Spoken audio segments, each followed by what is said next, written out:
Antes de sumergirte en esta increíble historia, considera suscribirte al canal y activar la campanita. Cada historia aquí tiene algo que decir, y no querrás perderte ni una. El pueblo de Saint-Loup, enclavado entre colinas de suaves curvas y antiguos bosques densos y frondosos, parecía atemporal. Allí, los días seguían un ritmo inmutable, dictado por las estaciones más que por los relojes. La gente no solo se conocían las historias de los abuelos, los rumores susurrados e incluso los nombres de los grandes robles que bordeaban los senderos. La gente saludaba a las piedras, hablaba con los arroyos y desconfiaba de los largos silencios, pues aquí los secretos nunca murieron realmente. Hibernaron. El invierno eran duros en Saint-Loup. El frío penetraba las paredes, roía los huesos, y las noches parecían no tener fin. La nieve, pesada y persistente, cubría los paisajes como un sudario. La gente se quedaba en casa, ahorrando leña y palabras. Por otro lado, sol luminoso pero extrañamente silencioso, parecía suspendido. El aire era tan denso que ni siquiera los pájaros se atrevían a cantar. Se susurraba que era en ese momento que los recuerdos enterrados resurgieron, transportada por el viento en las tardes tormentosas. Es en este escenario helado, entre cielos pesados y raíces profundas, que vivió Eloy, un niño de apariencia común, pero con una presencia inquietante. Nunca gritaba. No corría como los demás niños. Caminaba despacio, con las manos a la espalda y la mirada siempre en otro lugar, como si escuchara algo que nadie más podía oír.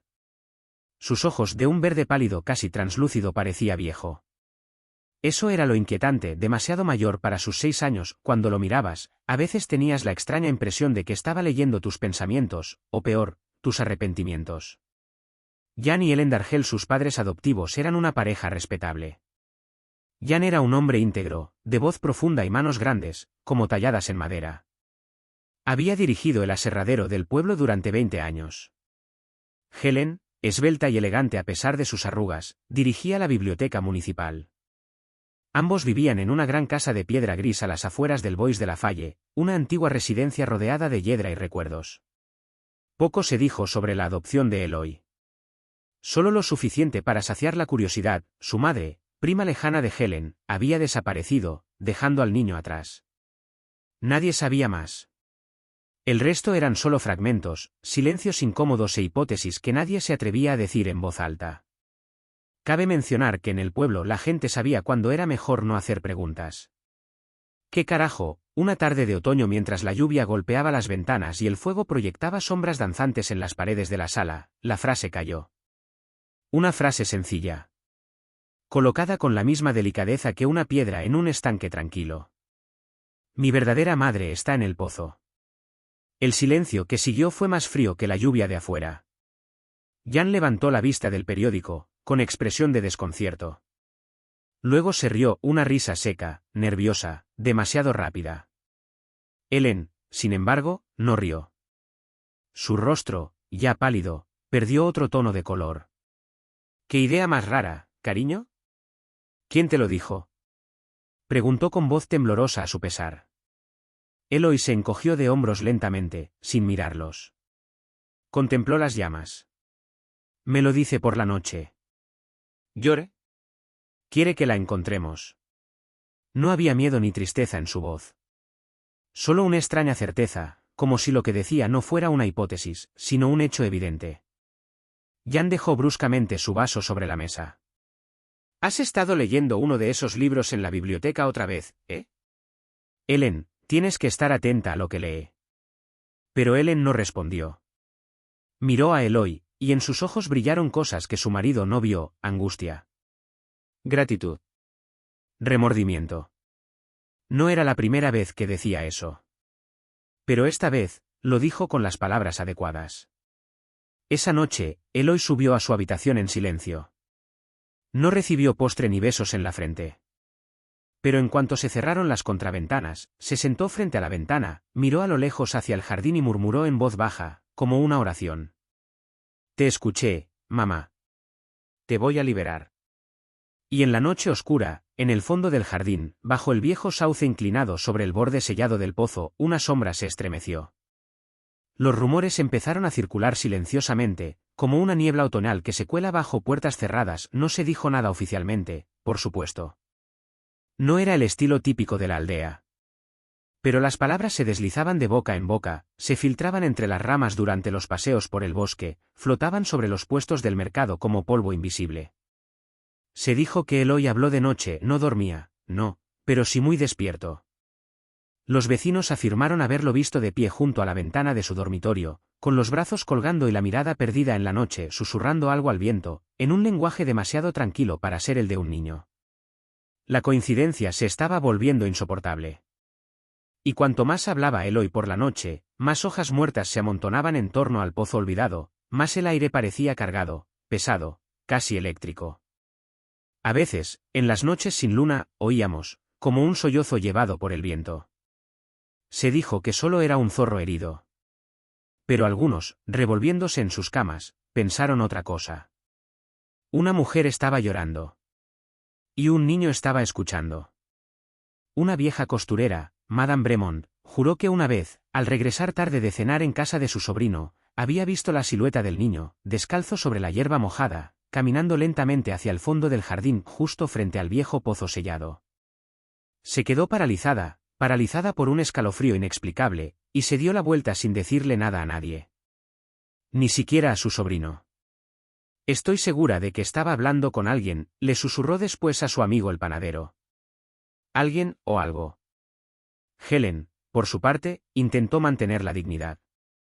Sonreía a la gente y repetía con dulzura que todo estaba bien. Tiene una imaginación desbordante, eso es todo. Los niños inventan mundos, ¿sabes? Pero su sonrisa nunca tocó sus ojos. Y cuando alguien dijo las palabras bueno o Claire del Mas, ella miró hacia otro lado. El pozo, precisamente. Un antiguo edificio, de piedra negra carcomida por el musgo, oculto al fondo del jardín tras una cortina de zarzas. Él estaba allí desde siempre, dijeron los ancianos. Ya estaba allí mucho antes de que la casa perteneciera a los Dargel. Ya estaba allí, incluso antes de la guerra. Se decía que había sido sellado con cal viva, que un sacerdote lo había bendecido, que las velas llevaban encendidas días enteros. Pero nadie dijo por qué. Oficialmente, fue porque se desplomó. Extraoficialmente, las versiones diferían. Los que lo recordaban apenas se atrevían a hablar en voz alta sobre el asunto. Claire del Mas, una dulce joven de cabello color miel que siempre había vivido en Saint-Lô. Tímida, retraída, pero querida, ella estaba criando sola a su hijo, un frágil niño de 2 años, que llevaba a todas partes, en un pañuelo azul siempre atado alrededor de su cintura. Entonces un día nada más. No más Claire. No más bufanda azul. No más niños. ¿La versión oficial? Una fuga. Una salida voluntaria. Quizás para reunirse con un amante en la ciudad. Eso dijeron. Pero nadie había visto nunca a Claire tomar el tren. Y algunos dijeron que no lo habría hecho, nunca dejó a su hijo atrás. No se había llevado a cabo ninguna investigación seria. En Saint-Lô, las cosas estaban más en silencio que resueltas. Y el pozo, coincidencia o no, había sido sellado poco después de su desaparición. Hoy, Eloy tenía 6 años. ¿Y sus ojos? Ah, esos ojos. No eran solo verdes. Tenían reflejo casi lechoso, este tono pálido como la absenta en la luz del invierno. Ojos que habíamos visto una vez. En otra cara. Algunas personas mayores, como el señor Lemoine, antiguo maestro de escuela, les decían a sus esposas en confidencia. Es imposible, pero es ella. Esa mirada. Esos párpados caídos. Ese silencio. Ese vacío en sus ojos. Es como, Clara. Los años pasaron, como pájaros negros en un cielo sin estaciones. Eloy creció lejos de Saint-Lô, internado en un austero establecimiento en las montañas. Allí, se decía, inestable, cerrado, habitado por un mundo en el que ningún adulto podría penetrar. No gritó, no se rebeló. Pero habló poco. Y cuando habló, fue para evocar sueños extraños, inquietantemente realista. A menudo escribía en largos cuadernos que escondía debajo del colchón o en las costuras de su ropa. Veo a una mujer en el agua. No está flotando. No se está cayendo. Ella, asistir. Su cabello baila como algas. No habla, pero la oigo. Ella me dice que nací 2 veces. Que mi nombre no es mío. Extiende los brazos. Sus manos están tan frías como la piedra del pozo. Los psiquiatras hablaban de trastorno de estrés postraumático, de los residuos de una infancia marcada por la pérdida, por el misterio. Pero ellos no entendieron. Y lo más importante, no estaban allí aquella noche de otoño, años antes, cuando Eloy susurró que su verdadera madre estaba en el pozo. Tal vez para exorcizar sus pesadillas, Eloy recurrió a la psicología, estudió los vericuetos de la mente, los mecanismos de la memoria enterrada, el trauma transgeneracional. Era brillante, pero solitario. Siempre con ese aire de ser, la mitad en otro lugar. Sus maestros decían de él que no buscaba aprender, sino encontrar. Como si estuviera buscando en cada libro, en cada estudio el hilo perdido de su propio pasado. Nunca habló del pueblo. Pero él todavía soñaba con el pozo. Fue necesaria una llamada telefónica para traerlo de regreso a Saint-Lô. Ellen estaba muerta. Un cáncer fulminante, diagnosticado demasiado tarde.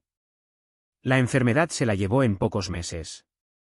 No dejó carta, ni mensaje, nada. Solo un silencio que resonó más fuerte que cualquier despedida. Eloy regresó solo bajo una fría lluvia de noviembre, para asistir al funeral. El pueblo había cambiado poco.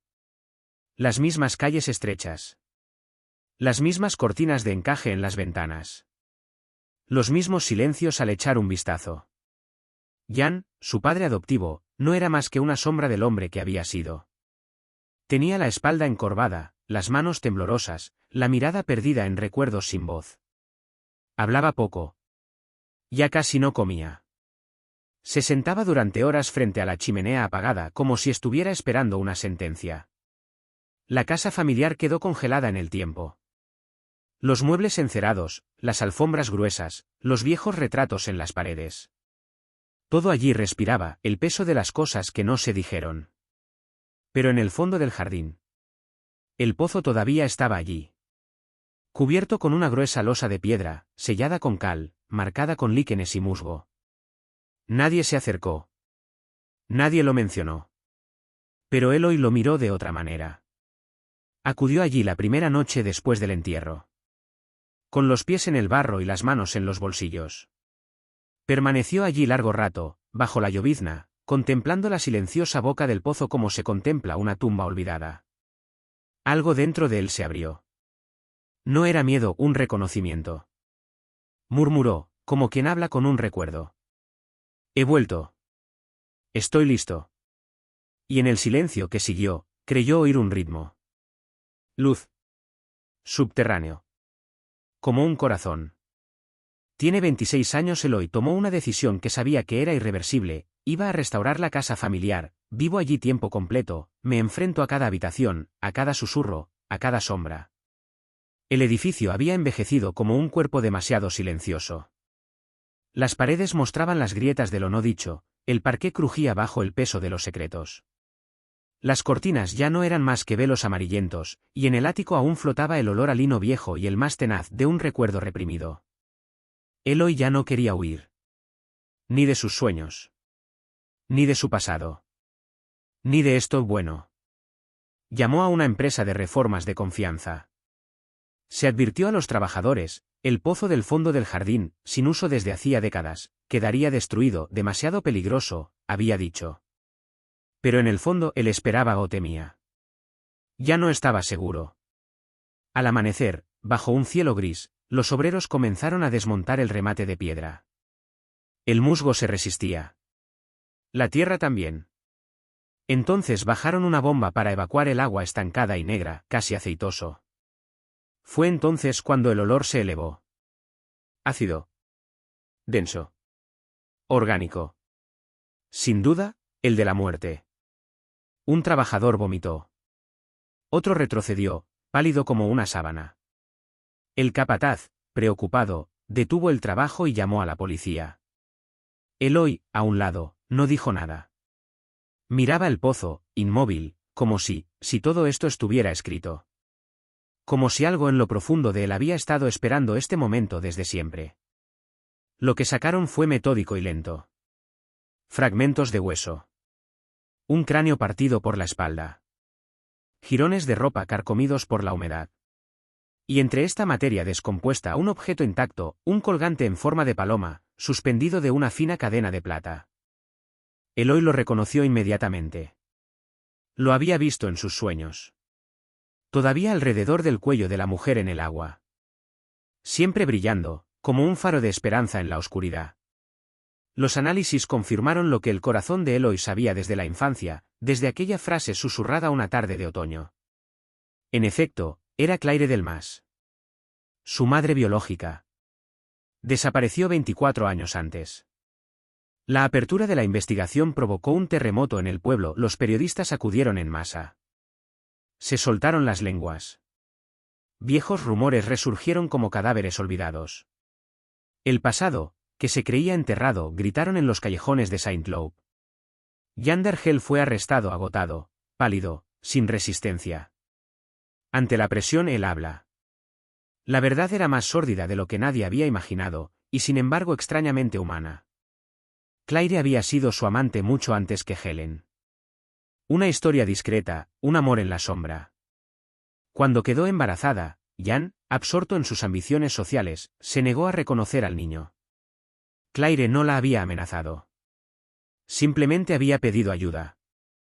Una noche, apareció en la casa, desesperada. Había habido una discusión. Un gesto demasiado brusco, una caída. Un golpe contra el borde y sangre. El silencio. Presa del pánico, Jan pensó que estaba muerta.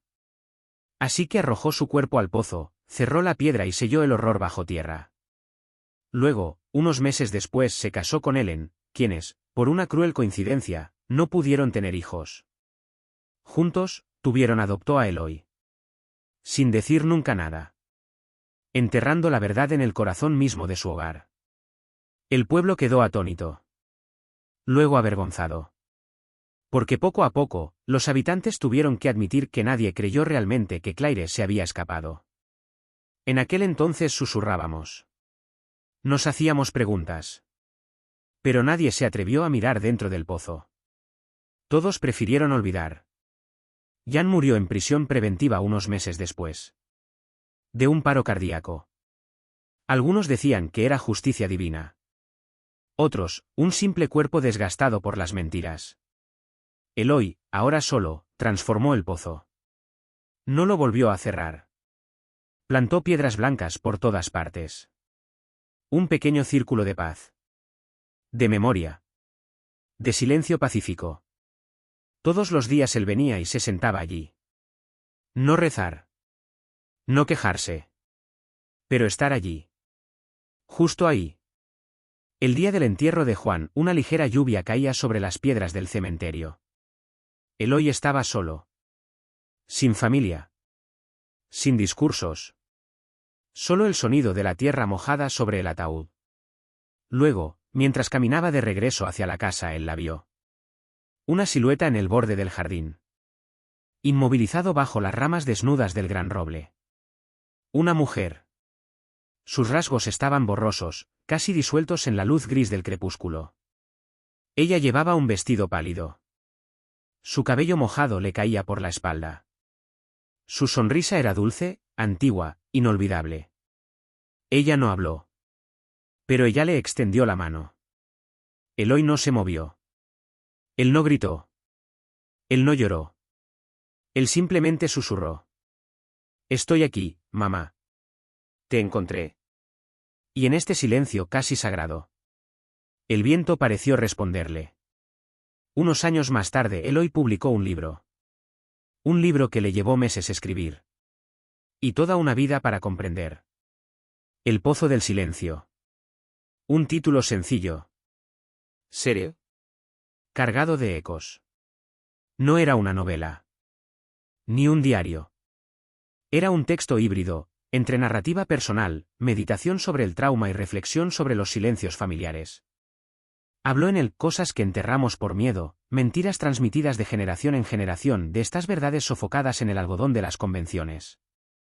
También escribió sobre la infancia. No solo la suya, sino la infancia en general, la de los niños que ven, que oyen, quién sabe, incluso cuando se les dice repetidamente que son demasiado jóvenes para entender. Y sobre todo, habló allí, gente muerta, aquellos que borramos, que olvidamos demasiado rápido mientras que ellos solo piden una cosa, que digamos finalmente lo que pasó.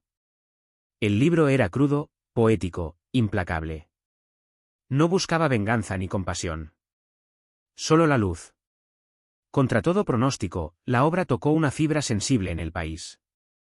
Las primeras críticas fueron unánimes. Las librerías lo exhibieron en sus escaparates. Los lectores llorosos escribieron cartas. Algunos dijeron que reconocieron sus propios silencios familiares, sus propios fantasmas. Los periodistas escribieron crónicas y transmitieron programas de radio sobre ello. Incluso se estudió en algunas facultades de psicología. Y muy rápidamente, fue una frase, grabada en la primera página, la que se volvió emblemática. Los muertos solo duermen cuando los vivos dejan de mentir. Una frase que vimos florecer en las redes sociales, en los foros de sobrevivientes, en los muros de ciertas escuelas. Como un leer discretamente, pero tenaz, contra el silencio. Eloy, por su parte, rechazó los focos. Participó en algunos congresos pero se mantuvo modesto. Lo que vivió no fue un espectáculo. Y lo que había escrito lo había escrito primero para Claire. En el jardín de la casa vieja donde una vez estuvo el pozo, un pequeño círculo de piedras blancas permaneció intacto. En el centro, un banco de piedra, tallado por un artesano del pueblo. No fue nada monumental. Solo la sencillez de las cosas verdaderas. En su parte posterior está grabada una única frase sin adornos. Para Claire Delmas. Madre encontrada. Este lugar atraía ahora a veces a visitantes discretos. Mujeres. Niños. Ancianos. Todos venían y se sentaban allí por un rato. Para recordar. O simplemente para no olvidar nunca más. Eloy todavía vivía en la casa. Había reformado la cocina y repintado las paredes. Pero había conservado el viejo suelo de parquet y las escaleras crujientes y el jardín como estaba. Todas las mañanas, antes de escribir, se sentaba un momento cerca del banco. No hablar con los muertos. Más para no traicionar a los vivos.